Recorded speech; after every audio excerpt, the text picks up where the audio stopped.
Jedziemy do Zaporoża, a więc przemysłowego miasta, którego dokładną historię poznacie w kolejnym odcinku. Jadąc nowoczesnym pociągiem, człowiek doświadcza swego rodzaju odrealnienia. Obsługa oferuje kawę, przez głośniki słychać absolutnie odwrotne od naszego polskiego porządku komunikaty, w których zachęca się pasażerów, by raz na pół godziny przeszli się po pociągu dla własnego zdrowia. A jedziemy przecież do miejsca, gdzie niemal codziennie ktoś traci swój dom. Nagrywałem tylko to, co uznałem za rozsądne, bo uwierzcie mi, cała ta trasa pełna jest ukrytych dział, stanowisk ogniowych, zasieków, okopów i wszelakiego sprzętu wojskowego. Na miejscu przywitał mnie atak rakietowy tak zwaną awiabombą, czyli kabem, który zniszczył supermarket niedaleko dworca.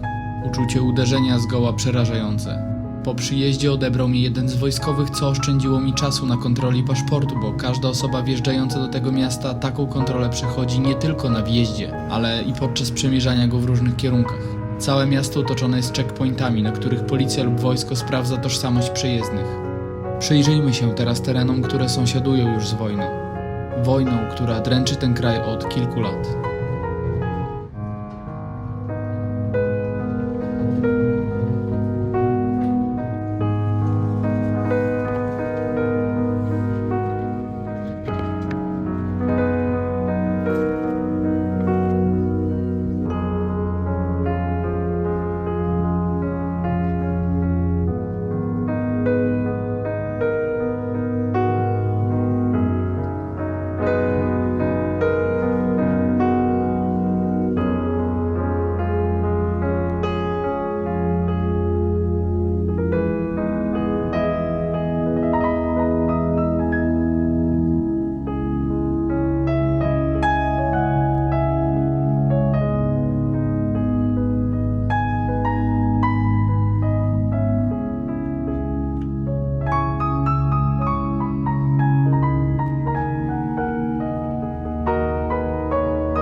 No dzień dobry. Słychać w tle dźwięk generatorów. Jesteśmy w Zaporożu. Tuż przed moim przyjazdem działy się rzeczy niebywałe dla zwykłego człowieka, dla zwykłego, powiedzmy, obywatela jakiegoś tam innego kraju. A tutaj leciały kaby, leciały inne rodzaje rakiet. Nawet mi się nie chce tego wszystkiego wymieniać. Były drony, były rakiety. Tak naprawdę przez 4 godziny coś tutaj spadało, zanim przyjechałem. A miasto wygląda tak.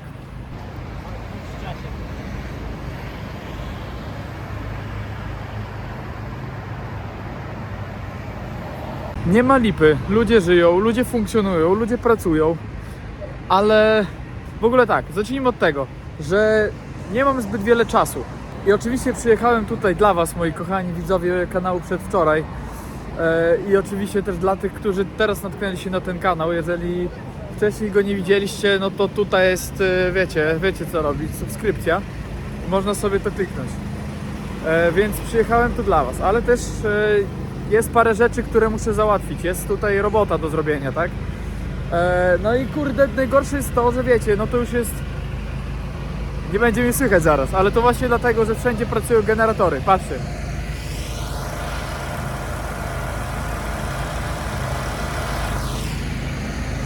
Przyjechałem tutaj oczywiście dla Was, ale przyjechałem też zrobić kilka rzeczy, o których mówić nie mogę, a co gorsza, nie mogę ich nagrywać. Więc tak naprawdę większość czasu nie wyciągam kamery. Druga rzecz.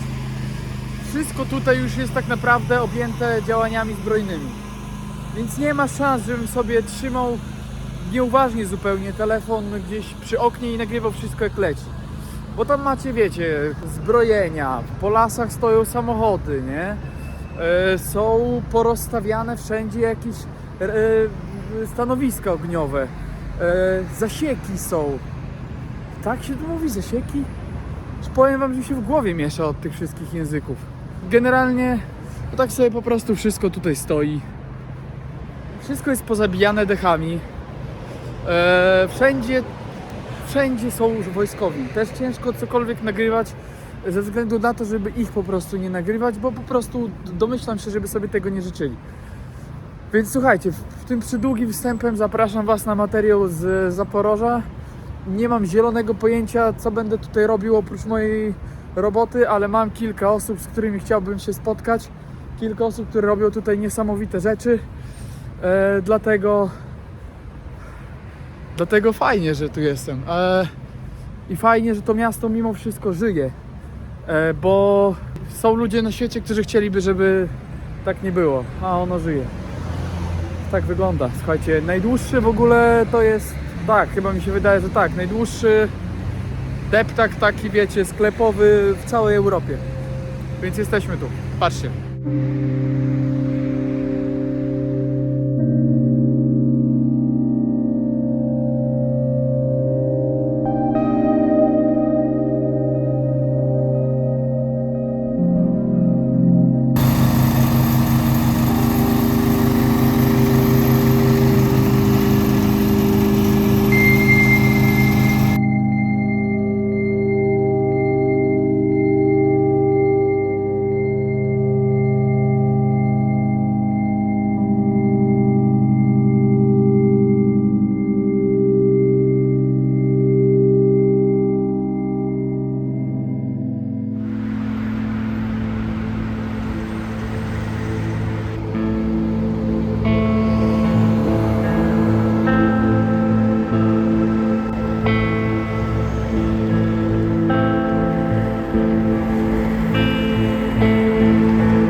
Możecie też zobaczyć, że tutaj nie jest tak jak w innych miastach, że niektóre okna w niektórych budynkach są zabite. Tu wszystkie okna są pozabijane w każdym jakimś tam, wiecie, rządowym budynku, patrzcie.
Ale powiem Wam, że jeżeli chodzi o sowieckość tych osiedli,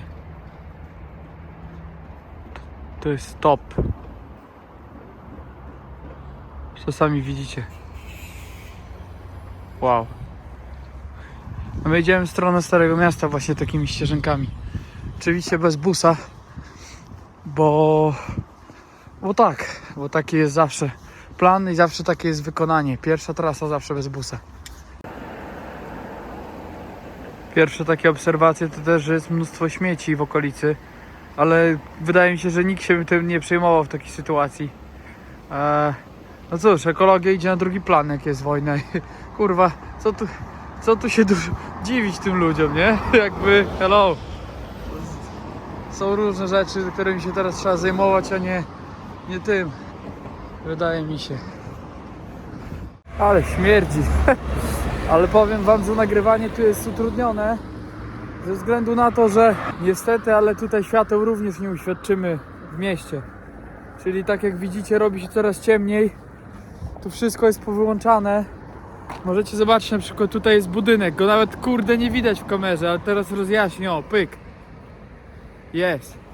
No to ten budynek to nie jest niezamieszkany budynek, tylko tu jest prąd, a tu nie ma prądu. Na tej ośce już jest wyłączony, na tej pracuje. Więc to nie jest tak, że to jest... Wiecie, tu już też sytuacja wygląda tak, że wielu rzeczy nie mogę nagrywać, no. Szkoda. Ale ze względu na to, że wszędzie jest ciemno i ze względu na to, że wielu rzeczy nagrywać nie można i ze względu na to, że dopiero się trwoga skończyła, czyli jakby no alarm, zagrożenie, to kurde czuję, że ten vlog będzie dobry dopiero od jutra. Taki wiecie, najlepszy jaki może być.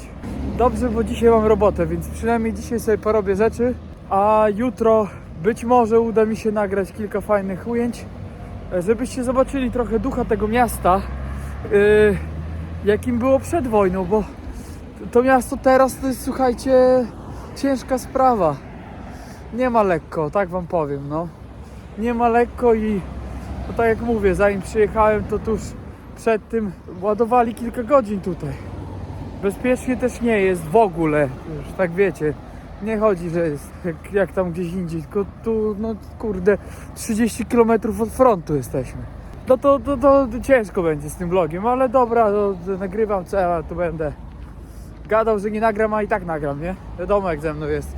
Jak ktoś nie chce na zbiórki wpłacać, a mam nadzieję, że to nie wy, na słuszne cele, to i tak te środki zbiorę, prędzej czy później. Jak nie da się vloga kręcić, to i tak go nakręcę, prędzej czy później. Tak to jest. Dobrze, że jesteśmy na Ukrainie, to se bez przejścia dla pieszych przejdę i oj już. Dobra, my idziemy dalej.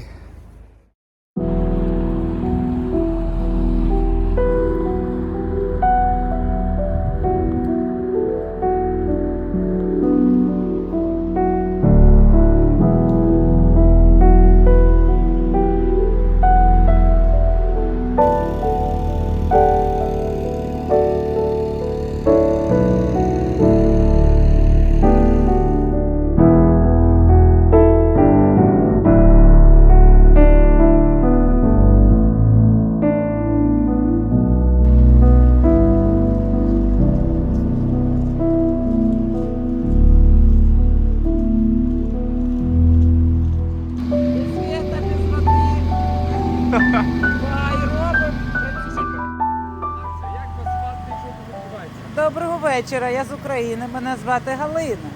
Любі друзі, щоб ви розуміли, я живу в Україні вже 2 місяці, немає майже води ніякої, в мене там, де я живу.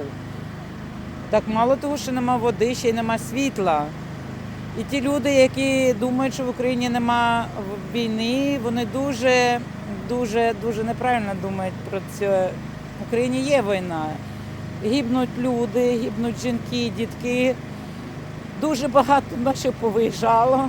Так, ми дуже вдячні Європі, всім, хто повиїжджав. Дякую вам всім за допомогу. Дай Боже всім здоров'я, хто допомагає Україні. Дай Боже вам здоров'я всім батькам, всі, хто скидається на Україну, дай Боже здоров'я. А ми робимо без світла, самі вирощуємо, самі закатуємо і працюємо, і будемо працювати, бо наша Україна ненька, кохана. І не збираюсь виїжджати, я дуже люблю свою країну. І ми працюємо без світла, без води, а ми працюємо і будемо працювати на благо, бо наші хлопці гинуть, і ми за них держимо кулачки і віримо в нашу побіду. Щоб в нас було все хорошо, все гаразд, і щоб наші жінки, чоловіки були живі і верталися до України. Бо наша ненька – це все, що в нас є. Дякую вам всім. І всім дай Боже здоров'я.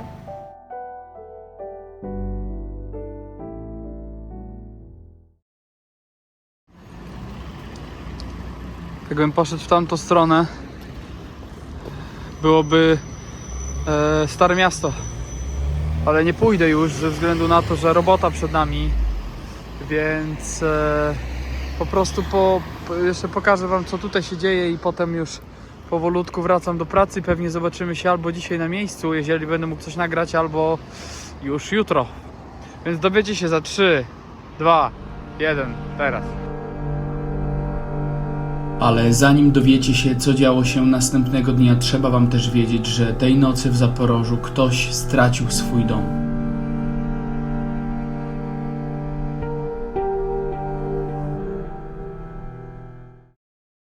Друзі, щиро дякуємо за цей подарунок. Це нас зогріє цією зимою. Разом обов'язково переможемо. Jak widzicie, dojechały. To jest wasza robota, słuchajcie. I myślę, że następnym razem. Aż oce tu było.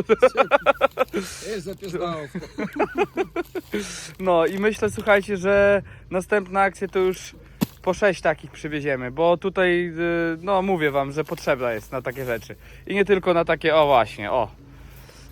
Żeby takiego czegoś nie czuć, tylko żeby było cieplutko. Także słuchajcie, wiecie co robić, no a więcej zaraz się dowiecie.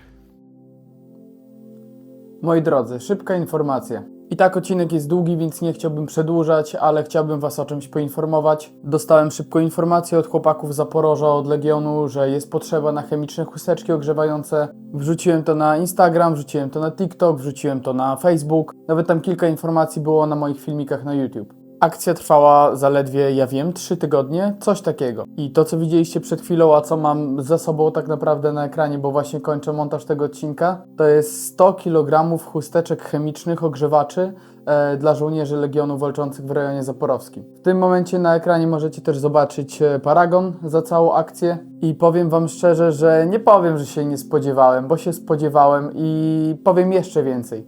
To mnie skłoniło do swego rodzaju przemyśleń, ze względu na to, że za każdą jakąś taką akcją, od powiedzmy najmniejszych, to jest jakaś karma dla schroniska dla zwierząt, mała zbiórka, jakaś nawet uczestnictwo, już nie chodzi mi o organizację, ale uczestnictwo w jakichś zbiórkach. Na przykład teraz trwa świetna zbiórka Ciepło dla Kijowa, gdzie chodzi o zakup generatorów dla Kijowa, który jest odcięty od prądu.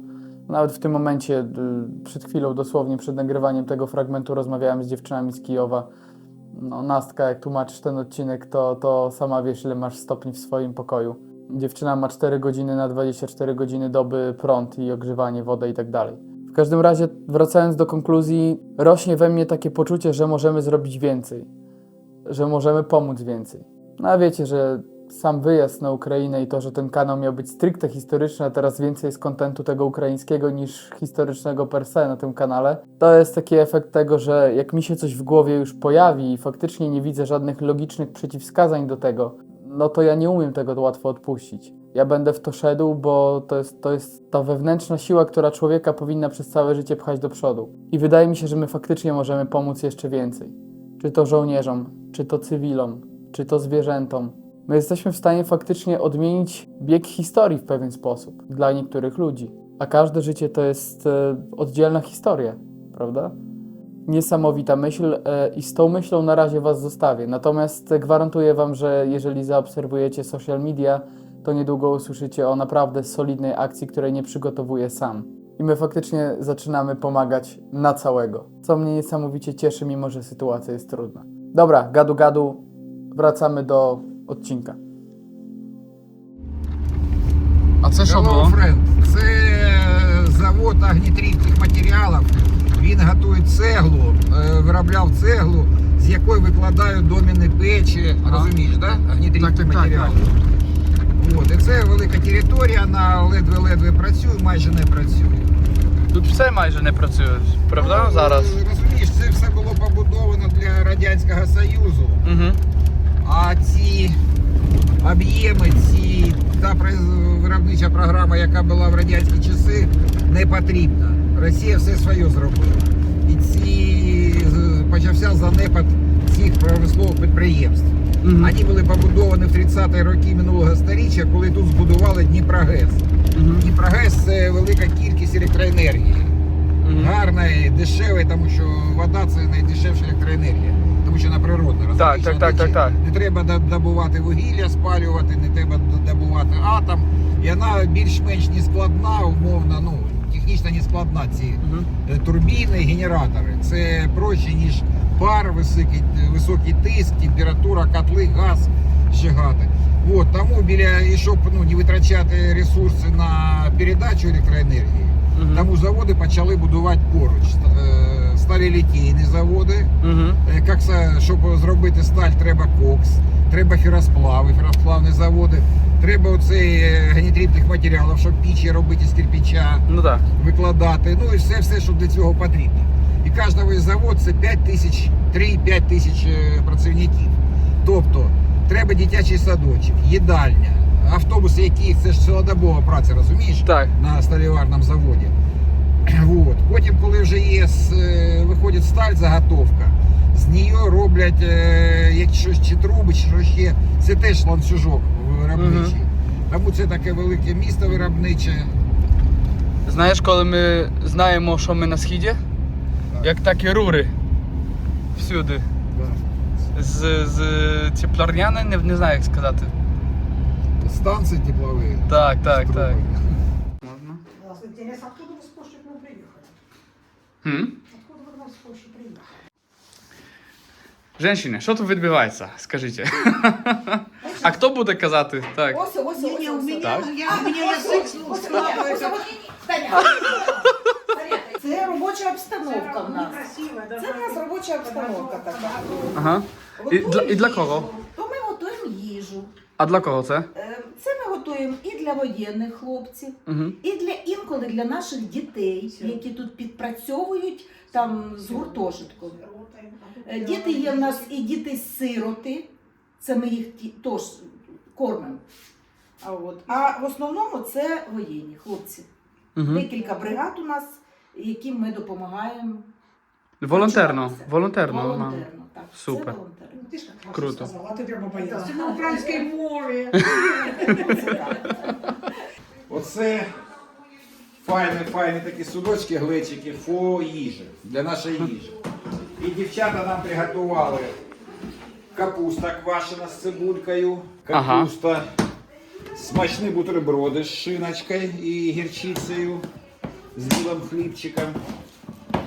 От, соковите клас. м'ясо, гречка, гречана крупа. Ще тепло. Да, ми ж тільки що сплетли. І от це м'ясо, ребра, свинячі ребра тушені. Угу. От. І пиріжки. І пиріжки. Наші кухробочі дівчата, працівниці зробили пиріжки. Що ми робимо цими руками? Ми беремо м'ясо. Ага. Це доставка майбутнього. І Uber Eats робимо. Rockets. It's Rockets. Rockets, так, так. Так. Каша. Для чого? Щоб воно ще тепле, воно прийде теплим до хлопця. Угу. Розумієш? Зрозуміло.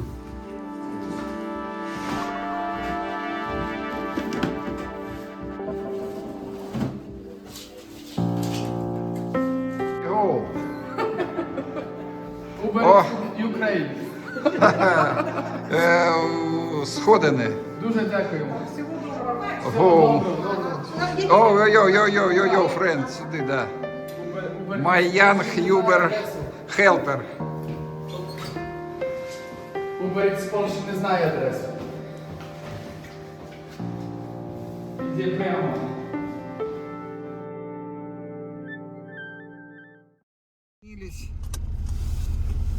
Це спочатку був полк Каліновського, так? Да. А зараз Міжнародний легіон трішки такий. Ну, знаєш як, Під- час не стоїть на місці, да, все змінюється. Так. У-у-у. У-у. У-у-у. Це рік тому тут. Угу. А в Сільпо також вбили? Ну, Щось? попадала сюди, ракета, сільпо працює. Окей. Місто так побудовано, що є ріка, Угу. і місто вдовж ріки побудоване. І от ми зараз виїжджаємо на цей проспект, Соборний називається, мабуть, раніше Леніна був чи Карла Маркс, ну, скоріше за все, Леніна якогось. От зараз він соборний. Собор це як споруда релігійна і як українська собор собрання.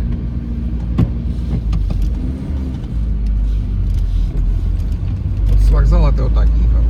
Так, вже пам'ятаю.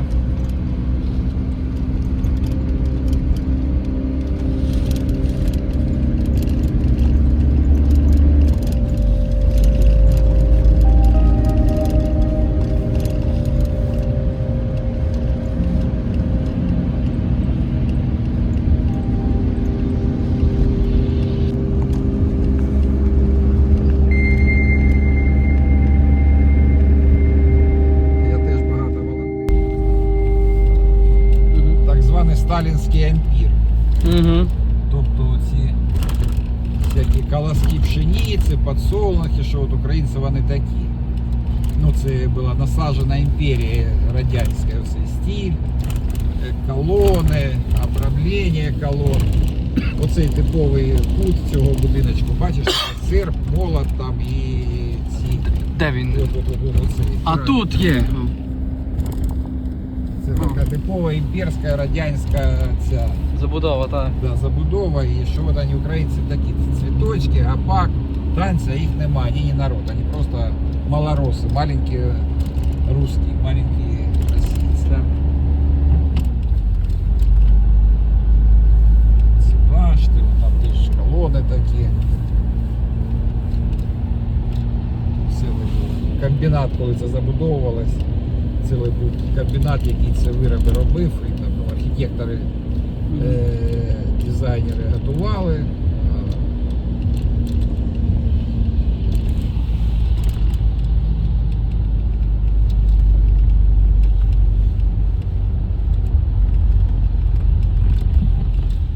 Місцева влада. І це от алея пам'яті загиблих хлопців місцевих. З цього боку і з цього боку їх безліч. А тут вон такі невеликі, ну не цвинтар, а флаги там і білоруські, і польські хлопців загиблих. На честь пам'яті. Ти бачиш тут польських хлопців? Я бачив, да, у нас поляки були в підрозділі, і я спілкувався, і прапори загиблих бачив. І в цьому у Львові на Личаківському цвинтарі лежить хлопець. Ну там прям Гріша там є і... Я не пам'ятаю, в мене є фотографія, і польський прапор, білоруський прапор. Так. Я його з ним не знайомий, бачиш, у мене є свій чіткий шлях, Так. чим я займаюсь. Більш того, моя внутрішній світ каже, що не суй свого носа нікуди. Менш знаєш, краще спиш, так. Так, краще спиш. Якщо ти поймаєш ці, блядь, кацапи, яйця відрежуть, ти нічого не розпишеш, ти ніхуя не знаєш. Бо не знаєш, так. Оце моя позиція така, блядь. І розумієш, я буду знати, я буду переживати, я буду хвилюватися, я буду намагатись допомогти, а ресурсу у мене такого немає. От там є питомник собачий, десь 100 собак, ну тільки бродять по вулицях, їх зібрали, годують. Ми їм іноді, коли щось їжа там, ну, не встигаємо з'їсти, ми відвозимо їх. Тому що дехто хлопці каже, ти знаєш, я просидів тиждень в окопі, я приїхав сюди на тиждень, я пойду піцу, я не буду готувати їжу, я не хочу борщ, не хочу смажити картоплю, не хочу, я не вмію, мені 20 років, мені мама все життя смажила. І він йде в піцерію, в ресторан, а куди ми цю картоплю, ми ж не можемо все з'їсти. Так. Тому ми цю картоплю, ну, чи комусь віддаємо там з цивільними, якщо є допомогти, чи сюди в якийсь питомник там.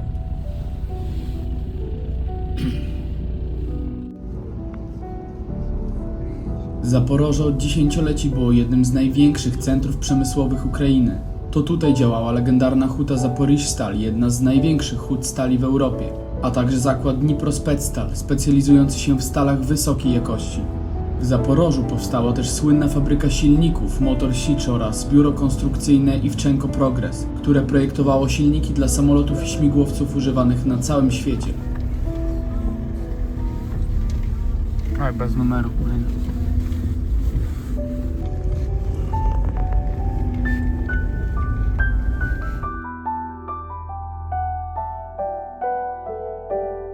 Ważnym zakładem był też zaporiżski zakład ferostopów produkujący materiały dla hutnictwa oraz potężna elektrownia wodna Dnipro-HES, symbol industrialnej potęgi miasta. Dzisiaj te miejsca przypominają, że Zaporoże to nie tylko miasto nad Dnieprem, ale prawdziwe serce przemysłu Ukrainy. Między innymi przez swoją wartość Rosjanie zrobią wszystko, by zabrać to miasto lub, patrząc na ich dotychczasowe działania, zrównać je z ziemią.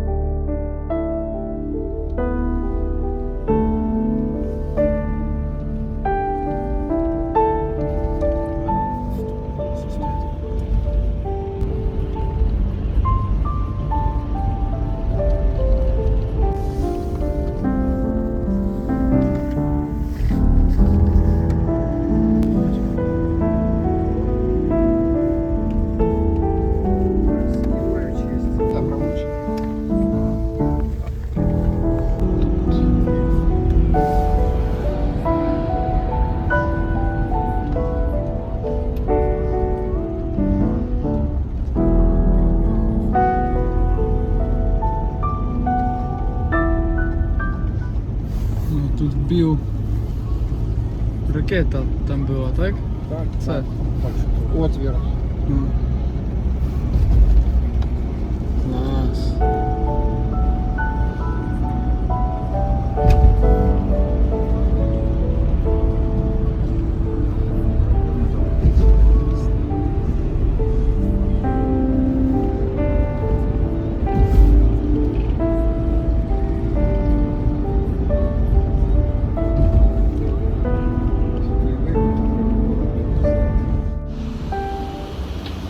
Robota skończona.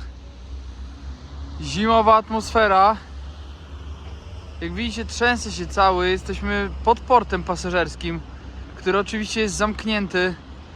A ten drugi oficjalny port, nie dostaniemy się tam, bo też jest zamknięty i jest, wiecie, zabezpieczony. Więc jest pogoda przepiękna. Czuję się, jakbym chodził w Skyrimie. Te budynki sowieckie, no kurde. A my idziemy, słuchajcie, do przodu, zobaczyć właśnie, jak wygląda Tama jeszcze z bliska, przed chwilą przez nią przejeżdżaliśmy. Jeżeli chodzi o robotę, to robota została spełniona i skończona. No więc, o, ładnie lecą. No więc słuchajcie, już teraz tylko zostało zwiedzać Zaporoże. Zimno jak jasna cholera, ale jest przezarąbiście. Lubię taką pogodę, bo ja nie wiem, czy ja już narzekałem na lato, ale ja jestem zimowy chłop i ja tylko zimę doceniam. Ewentualnie jeszcze jesień, jak jest szaro-buro na zewnątrz, to w mojej głowie jest spokojnie i słonecznie wtedy. Więc słuchajcie, jest taka platforma Patronite. Jak chcecie, żebym ja wam więcej pokazywał, to pamiętajcie, że jestem pracownik na pełen etat i utrzymuję się sam pełen etat i jeszcze sobie tu jeżdżę, więc musiałem złamać prawo pracy i pracować 20 dni z rzędu, żeby odebrać wolne i sobie tutaj przyjechać. Więc no, zachęcam, to będę mógł wam więcej nagrywać. Może nawet dziewczynę sobie wtedy znajdę, bo już będzie mi stać, żeby ją na randkę zabrać, zamiast jeżdżenia na Ukrainę i kupowania chusteczek dla żołnierzy, nie? Także w waszych rękach wszystko. Ale ja to już widzę, wy jeszcze nie. Ale wam też to pokażę. Surowe, radzieckie, przemysłowe, zimne. A tam. Klas. No, jesteśmy na Starym Mieście. Jak widać, no, zadyma. Tu zadyma, porozbijane wszystko.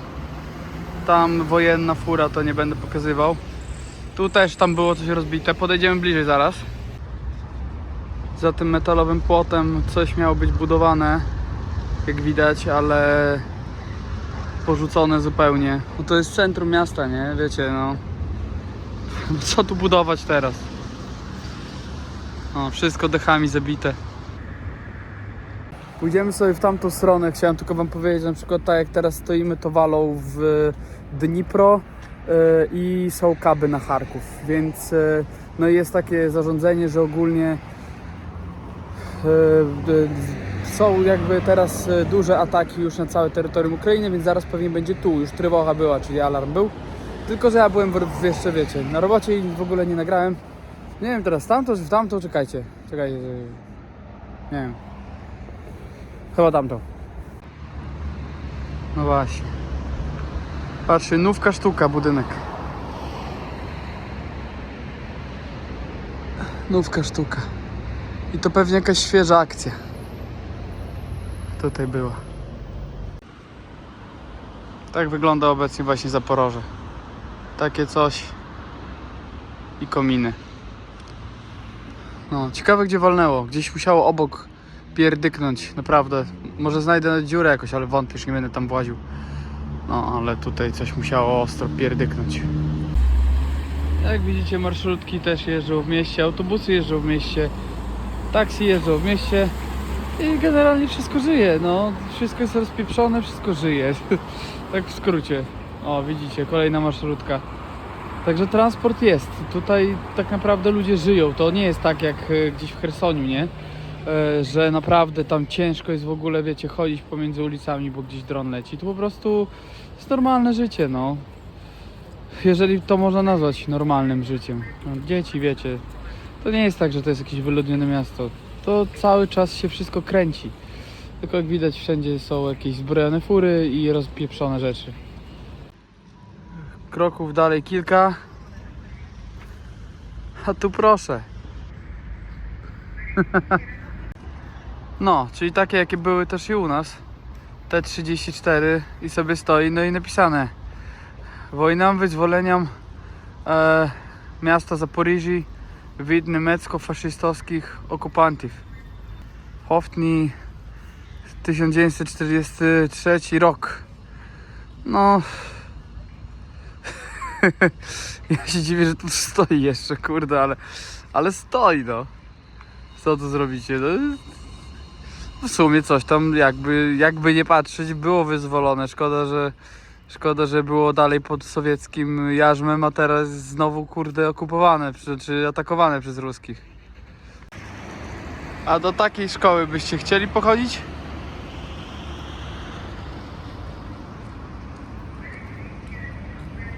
Ha? Fajne, nie?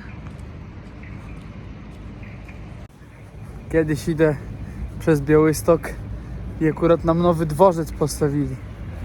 Tutaj możecie zobaczyć, jak on teraz wygląda. I no ten dworzec taki, wiecie, wyremontowany i tak dalej. I przychodzi, znaczy idzie sobie starsza parka. Starsza, mam na myśli, babcia trzyma dziadka, żeby nie upadł, a dziadek trzyma babkę, żeby nie upadła. No i tak idą takim, wiecie, wolnym krokiem, podpierają się wzajemnie. I ten dziadek tak patrzy na ten dworzec i ta babcia mówi: wyremontowali. A ten dziadek tak patrzy, mówi: jobana blać, typowo radziecka, kurwa, zabudowa. No, także tak, to taka sama sytuacja tutaj.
A tu pomnik pogranicznikom.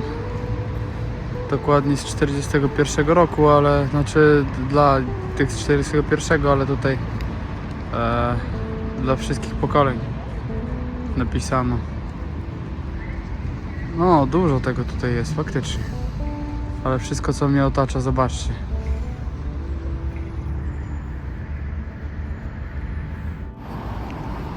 Ta radziecka gwiazda wszędzie obecna.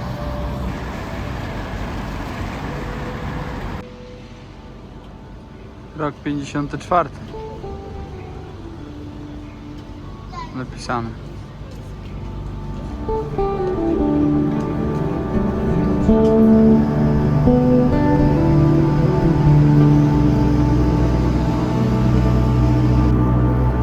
No i budynek teatru.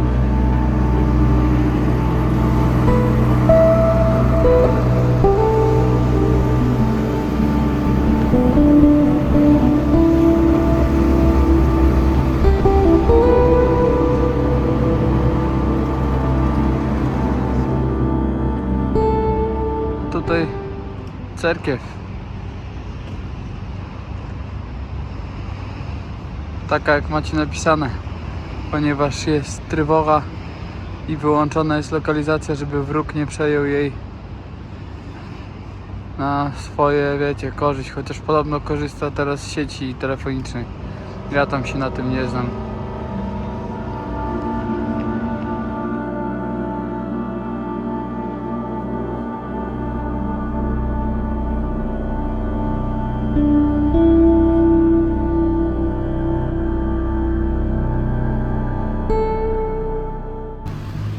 No, a przed nami Muzeum Krajobrazowe zabite dechami, no i nie wejdziemy do środka również dlatego, że jest trwoga, czyli alarm, no i wedle prawa są zamknięte muzea, ale obejdziemy dookoła, zobaczymy, o co chodzi. Też ponowną uwagę kieruje Was ten wspaniały system świateł. Ja już wiem, ile będę stał. Czy odpalać papierosa, czy nie odpalać, nie? Ej, to jest Muzeum Historii Lokalnej. Ktoś tam w środku siedzi. Zaraz zapytam. Nope. No ładna brama.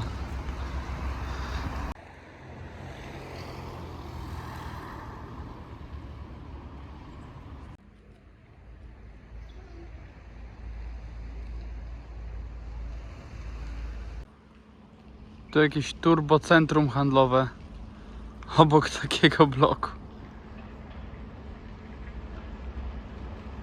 No co, wschodnia Ukraina, nie?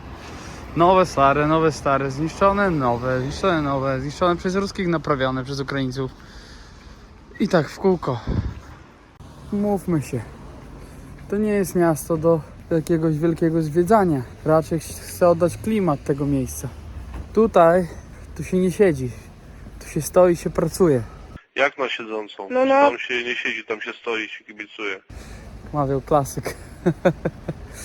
No, to nie jest jakieś, wiecie, miasto tego typu. Tu są ogromne zakłady, ogromne fabryki samochodów, obróbka stali, inne. Wiecie, to tak nie jest, no. Większość budynków wygląda w ten sposób. O. Zresztą tutaj mieszkało 700 000 ludzi w 2021 roku, teraz to już grom go wie, ile tutaj ludzi jest tak naprawdę, ale na pewno mniej. Próbują jakoś żyć, ale wiecie jak jest. A że robi się ciemno, to chyba musimy się udać w jakieś miejsce. Jeszcze nie wiem jakie, bo oczywiście standardowo spontan, ale zaraz zobaczymy, czy coś znajdziemy w swojej drodze.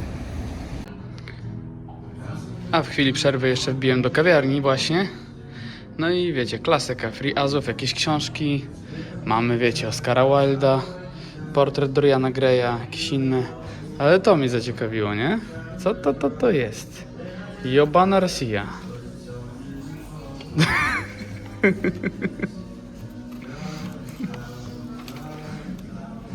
Zobaczmy, co się będzie działo na stronie 47. O.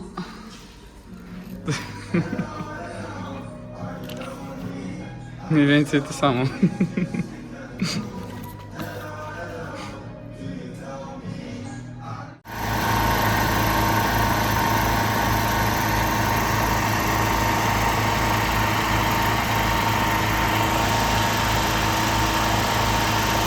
Мені 13 років, в Запоріжжі живе добре. Стой, а можно по-русски говорить? А, все. Мне 16 лет, я живу в Запорожье, проживаю на Бородинском, выживаю, так скажем. Легко тут жити чи А? легко жити чи плохо? Хорошо жить, Хорошо. шикарно. Ага. А тут спокійно чи ні? Ну, в основном спокойно, смотря на каком районе. А в яким ви живете?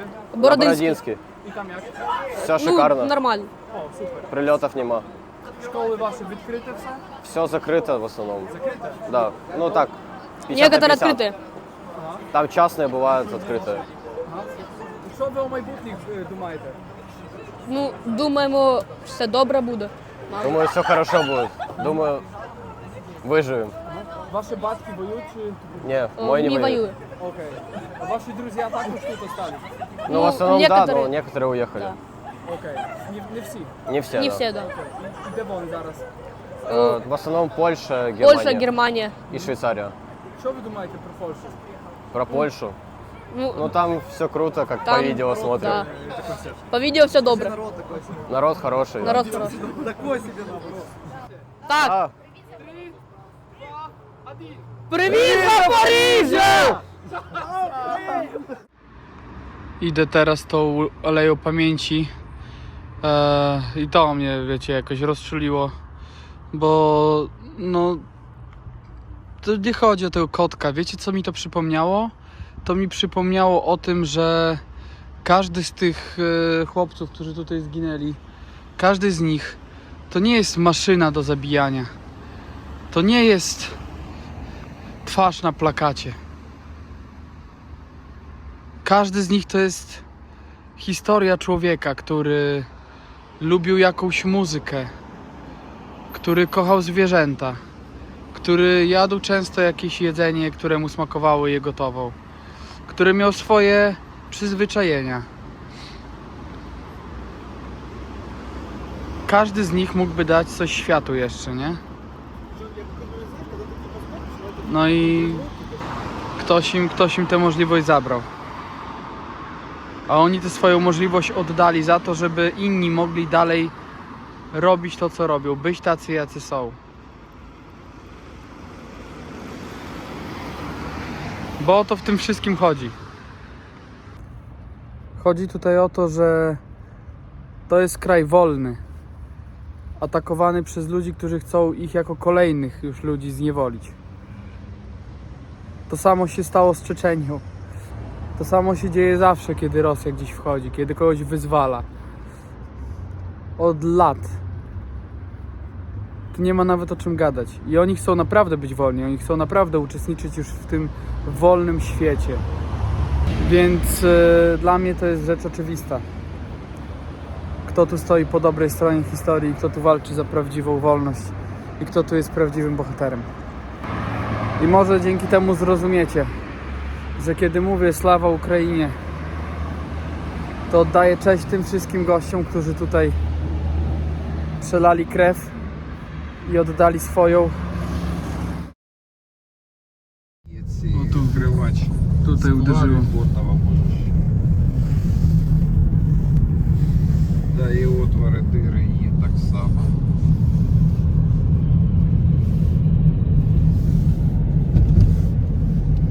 Десь ще буде. А от Тут же води було більше, коли взорвали ніже там дамбу Каховського водосховища. У цих нічого не було порогів обачно до підриву Каховської дамби. Тут гораздо вода метрів 5 ще була з цього боку. ага. А вона пішла туди на Херсон.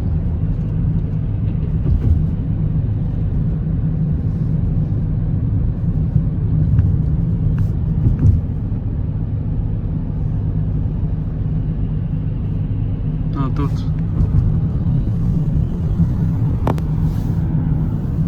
Українським ватажкам, цим казацьким старшинам давали всякі ордена, землі, пошану, казали, будьте русскими. І багато хто на це вівся, отримував гроші від російського уряду, від імперії.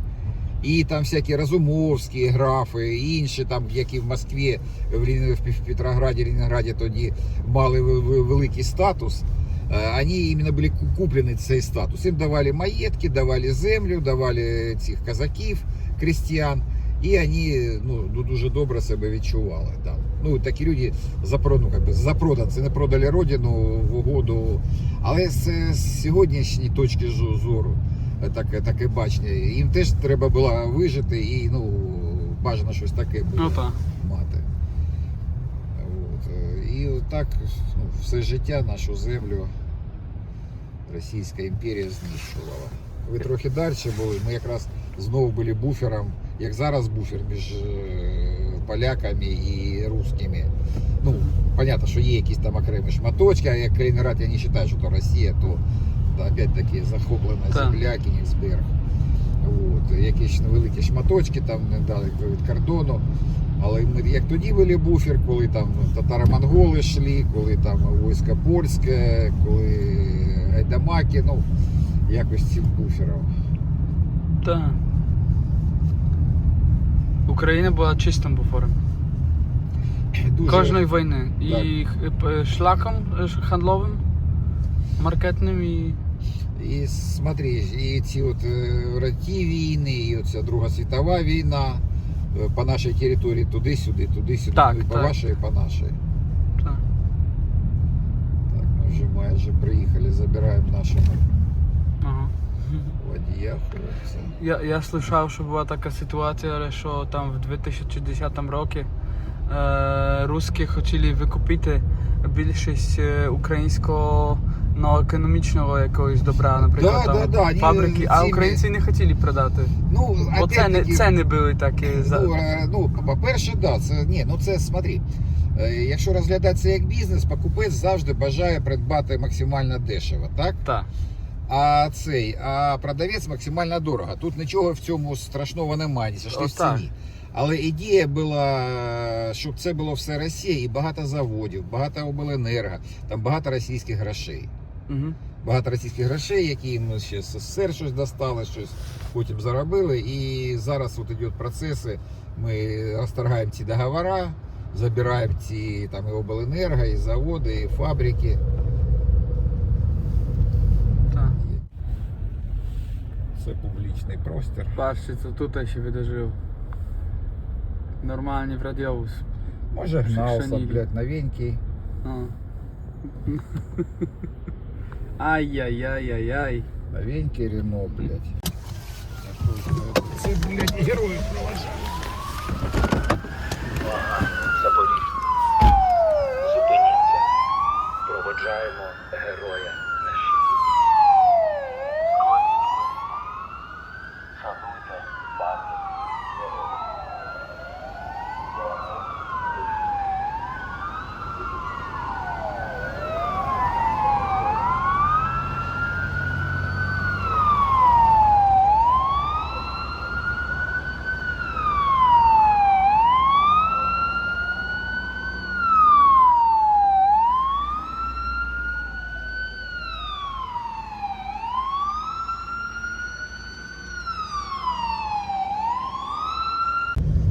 Проїздимо біля автовокзалу місцевого, з якого відправлялися автобуси на Київ, Варшаву, Білосток, Гданськ,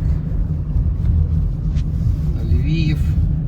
І в цей автовокзал, АТБ поруч з автовокзалом, був прильот ракети, багато постраждалих, загиблих. Це було в день, коли пасажирів багато. Люди хтось когось зустрічав, хтось кого проводив. Але отака хуйня з кацапами. Оце природне каміння, з яких складається цей ареал Запорозькі пороги. Тобто берега Дніпра в цій місцевості. Якщо там ми бачимо вже штучне таке зроблене, митцями, тобто якимсь Зеленбудом, то це каміння. Це пам'яток великому руському, Київській Русі, князю Святославу, позивний Хоробрий був такий. 917 рік. Не 1900, 917 рік. І він хазарів, було таке, хазари заселяли цю територію, він їх похуярив на шматочки оцим мечем.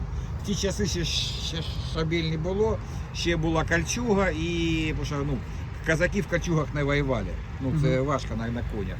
І пішли, він жив 1930-1971 рік, і по легенді він загинув десь тут, на цих порогах, коли проїжджаєш греблю, плотину, там оці пороги, каміння, якоби там він загинув. Ну, було це не було, фотографій не залишилось, в Тіктокі немає цієї інформації, в Інстаграмі теж немає. Але ми рахуємо, ми вважаємо, що він десь тут загинув от на цих землях. По цих Нестор Літописець, слово полку Ігорі, там це все згадується. Чомусь досі славне місто Запоріжжя. О, чайка, бачиш на? Угу.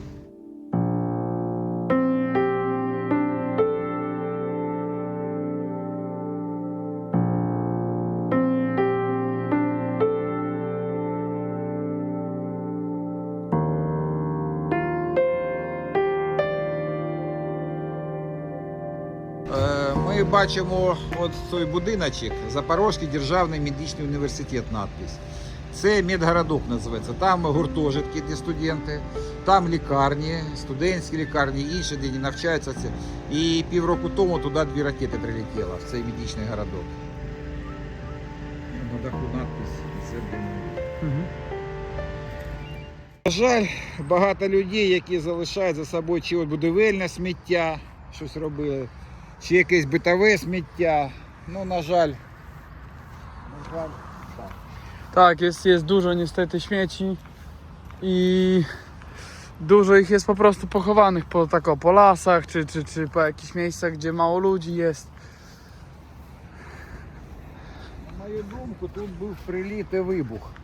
Тому що рік тому цих вікон не було. Бачиш, свіжі вікна з етикеточками, нікого немає. Тобто це все відлетіло від чого, тому що тут вибухнула ракета якась. Ага.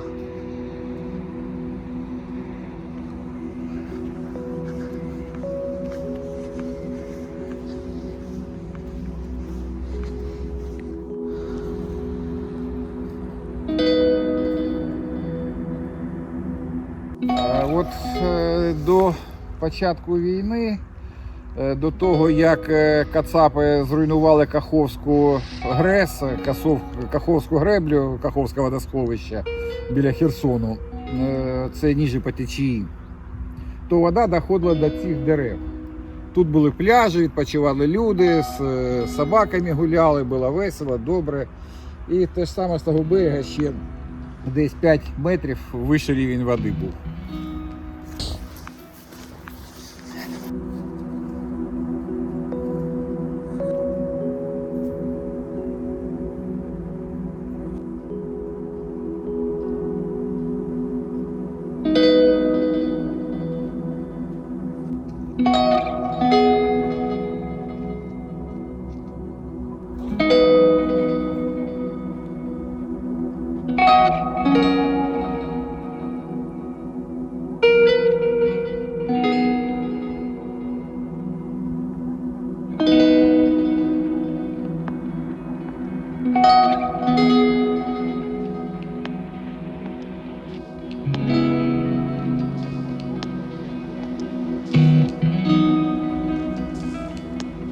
Tutaj się odbywał jakiś Need for Speed. Zupełnie jak na moim osiedlu pod domem, jak tylko zima przyjdzie. Pamiętajcie, że piłowanie golfa na ręcznym to nie drift. Ten jeden raz w drodze wyjątku pozostawię na ekranie coś, czego nagrywać nie powinienem, bo to nie są ślady niewinnej zabawy. Każdy, kto interesuje się militariami, zrozumie w tym momencie, co mamy przed sobą. I na tym zakończę.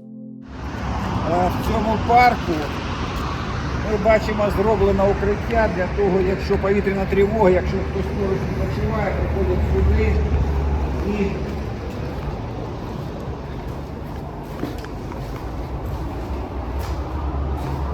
звісно, воно не від кожного захищає, не від ракети не захистить, що чого, Але якщо десь навколо щось вибухне від уламків, воно захистить.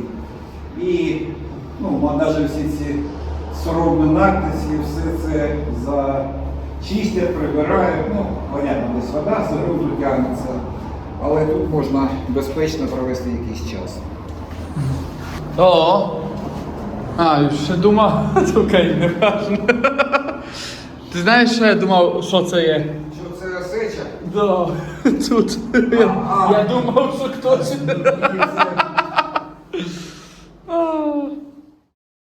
Давай. Бажаю здоров'я, мої польські друзі, мої українські друзі, аби не кацапи. Ми з вами знаходимося в місті Запорожжя. Це місто 23 кілометри, 20 миль, 15 миль до лінії бойового зіткнення. Там, де реально йде війна. Але в Запоріжжі йде життя, тут живуть люди, працюють.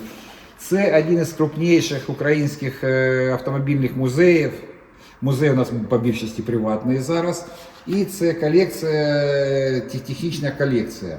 Тут ви бачите різні автівки. Там десь вдалині моторолери, маленькі автівки. Зараз мій друг, блогер, покаже вам літачок, який на небі літає, туди прилетів нас захищати. А на цих стінах ретельно зібрана колекція дитячих іграшок. І це тут багато таких стін. Дитячі іграшки, звісно ж, радянських часів, тому що більшість з нас зроблено в СРСР, більшість з нас радянські діти Радянського Союзу. Продовжуємо наш огляд колекції. Оці американські автівки були привезені з Америки, відреставровані. Щось тут, щось в Європі, щось в Америці. І вони як музейні експонати для наших глядачів, відвідувачів музею.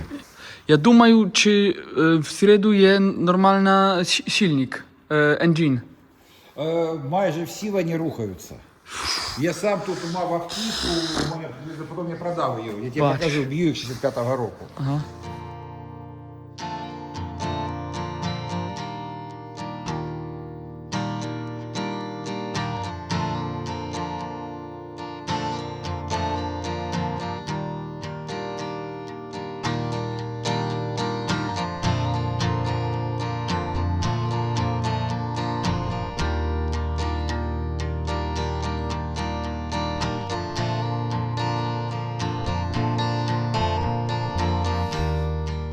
Tutaj nie wiem, czy widzicie, ale kto sobie lubi czasami obejrzeć wojenne filmy, to może zobaczyć ten karabin.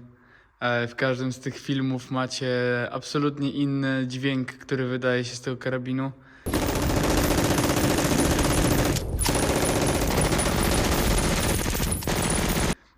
No bo wiecie, był tak szybkostrzelny, mogę wam tutaj napisać, ile nabojów na 1 minutę wystrzeliwał i tak naprawdę, dziękuję za światło, i tak naprawdę jeżeli byśmy chcieli faktycznie oddać dźwięk tego, jak szybko strzelał ten karabin, to prawdopodobnie przypominałoby to dźwięk dartej ceraty po prostu, albo dartego prześcieradła. Był tak szybkostrzelny, że jeżeli byśmy puścili po prostu serię z tego karabinu bez przerwania ognia, to lufa by się zagrzała i tak naprawdę byśmy w ogóle nie mogli z niego korzystać, trzeba było od razu wymieniać lufę po jednym. A tutaj jest, patrzę, wszystko, jakieś pepeszki, jakieś nawet czarnoprochowy tam jest karabin. Patrzę, tam, nie? Na czarny proch. Я не можу нічого тобі коментувати, я не фахівець по зброї, а людина, яка тут цим всім завідує, нам довірила, каже, хлопці, ідіть самі смотрите, у мене... Patrzcie, Mausery mają, No все тут є. Є більш... Європейське і американське, німецьке. Це невеличка колекція. Тут в місті була колекція в 100 разів більше зброї, починаючи від кам'яних ядер для цих гармат до сучасних там американських чогось такого. Тут також совєтське. Радянське. А такі можете побачити в музеї війни в Белостокі також. Звісно, мої це друзі. період, одна війна. Так. І такою також можемо побачити. Так, гармата. Так. А що це за машинка? УАЗ, плаваючий варіант. Був в 70-ті роки зроблений на Луцькому автомобільному заводі. варіант, щоб його можна було збросити з парашута. Ага.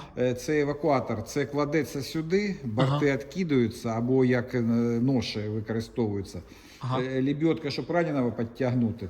Кермо складається і водій може лежа їхати. Ага, окей. ТПК, транспортер переднього краю. У мене такий був. Тобто тут один водій, а тут санітарні ноші. Тобто один поранений, другий поранений. Ну або щось таке, зброя якісь, от бачиш. От. І ці трапи на них можна було знімати, їздити, щось переїжджати, якісь калюжі. Він повноприводний і плаваючий, герметичний за рух того, що кола крутяться. Ну, умовно, це двигун від Запорожця, повітряне охолодження, тобто проста схема, проста система. Транспортер переднього краю, щось відвести. І він дуже легкий. Їх в Афганістані багато використовували, тент зверху, кабіни ніколи не було. Ну, така автівка.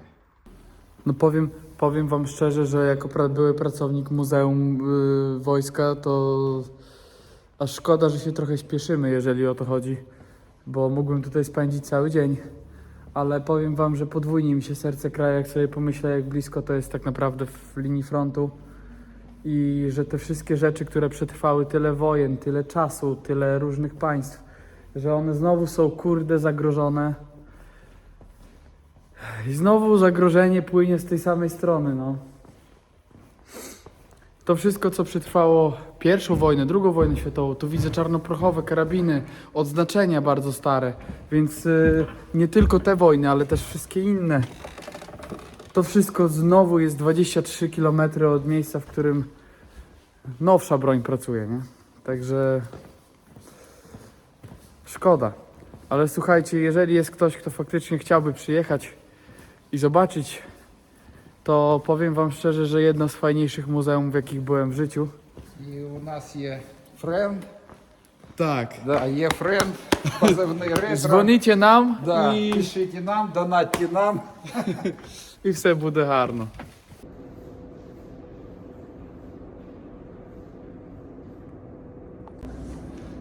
No zobaczcie, jakie to jest wszystko wielkie.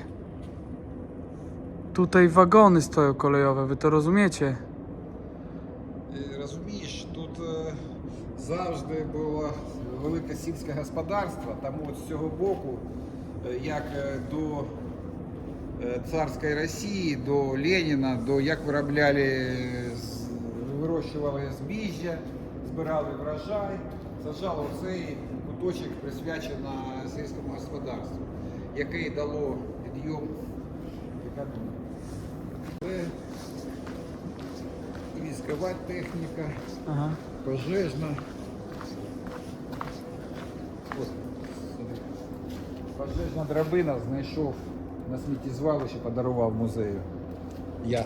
Ти це Я знайшов, Ага. зрозумів, що це штурмова драбина, щоб Ага. на вікна закидувати. Dodge 3/4, Ага. Willys, Studebaker, білоруський МАЗ. Ага. Це Робур, Чехія, по-моєму, це Dodge теж. Це не можу сказати сходу, що це таке. ГАЗ-51, ГАЗ-61, повноприводний ГАЗ-66. Це Аро румунська, це такі ми зараз використовуємо на фронті. Так, тако, ще? Да, ми на таких їздимо зараз більш новіше, старіше нам віддають Німеччина. Ага. От, ну це щось таке, я навіть не знаю, чи Гелендерваген, якийсь Хантер. ЗІЛ, ЗІС, завод імені Лихачова, ще завод імені Сталіна він називався, завод імені Лихачова. Лихачова це для десанта. Так. Тягнеш, збираєш колеса, бросаєш в море і штурмуєш. Це теж ГДРівська, Зауер, ну багато хто випускав, і Іспанія, і Італія, і Німеччина. От. Цікава історія, це німецької військової кухні. Ага. Її привезли як гуманітарну допомогу. Так. Один з працівників музею побачив, що вона для музею. Він каже, хлопці, навіщо вам це? Ну як, будете кухню годувати? Говорить, у мене є така кухня, отут стоять радянські. Я говорю, давайте я віддам, вона робоча, я покажу, він сам любить кашу варити на наших фестивальних виставках. Йому подарували оцю кухню, а він на обмін дав таку ж працюючу, ну радянську. Ага. І це Другої світової війни, 3 страви можна готувати, ну Це майже ахуєнчик який. Львівський автобусний завод. Це, ну, понятно, що він брав і возив таке, розкладав, те, що треба було. Скоріше за все, на якомусь ліварному заводі він працював, і якісь металеві деталі, які виходили з плавільного цеха, треба перевозити на склад. Плюс, бачиш, ці гідравлічні самі, схоже, він ще підіймався на метр вверх. Угу. А та місцевка віддає найлепший клімат. Місцевки. Це колись була лікарня. Це була лікарня? Так, там була лабораторія, бачиш, труба вентиляційна, стояла А є. обладнання. Ну, тобто аналіз крові, сечі, щось таке. Десь в підвалі було. А зараз там живуть собаки. А. І от там наверху такі вентиляційні великі труби. Угу. Каже за те, що там якась була потужна чи кухня, чи щось таке, розумієш? Так.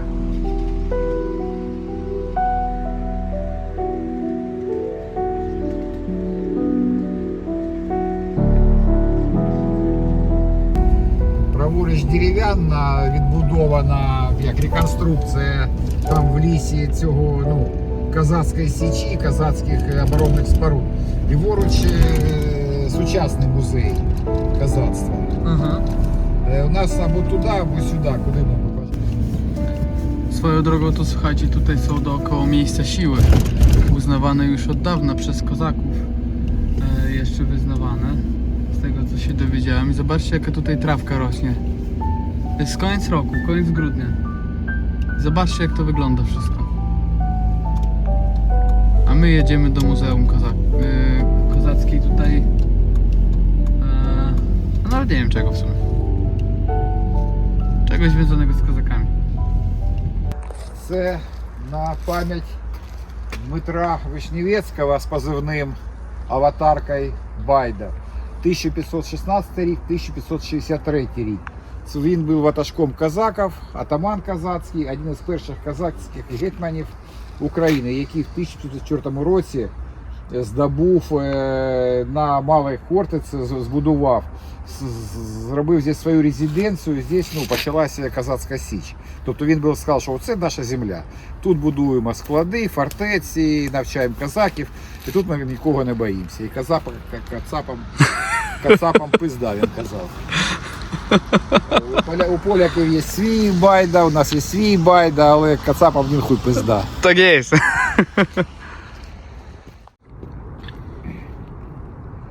І оце та вода велика, її не було все літо. Тут теж якби не дуже. Ну, вона во всіх інтернетах є, блядь, ці знімки. От.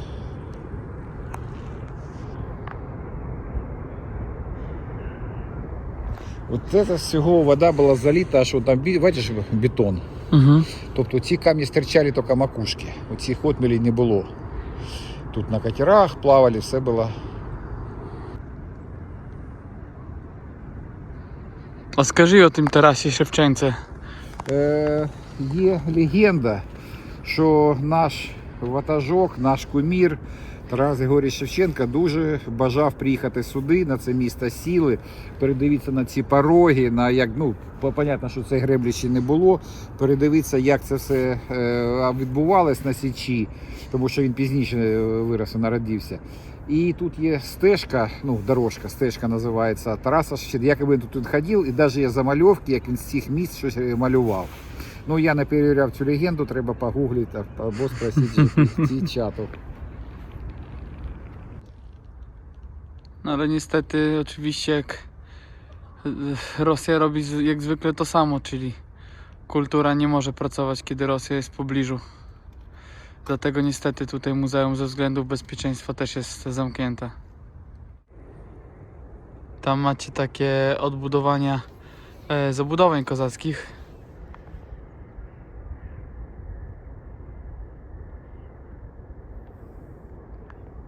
A tu siedzą ptaszki, tylko ich nie widać, bo przestały latać. Holender, akurat jak wyjąłem telefon. No ale to takie właśnie mam szczęście. Ja teraz go zgaszę i 3 sekundy i zaczną latać z powrotem. Założę się. Może teraz? Nie. Nie. Nie lubią mnie. Jak widać, idą już święta też w tejże lokalizacji. I można też postrzelać było z łuku, jak to się wszystko było otwarte. Do jakiegoś tam widzę zwierzaka. A tutaj też widzę jakieś zwierzę. Co za zwierzę? O, Хуйло! jakie zwierzę.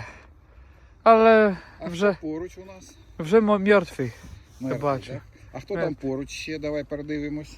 А там хто? Може хтось інший? O, taki Те ж sam. саме. А хто далі? A dalej no. A, czekaj, tu. І то Є. хуйло, да? Tu taki відкритий, no, ukryty. Ага. A, to szkoda. Ну хай. No. Може, Ale вона jak, тут- jak z Putinem to. To. A maj Bóg. Хай буде. Да.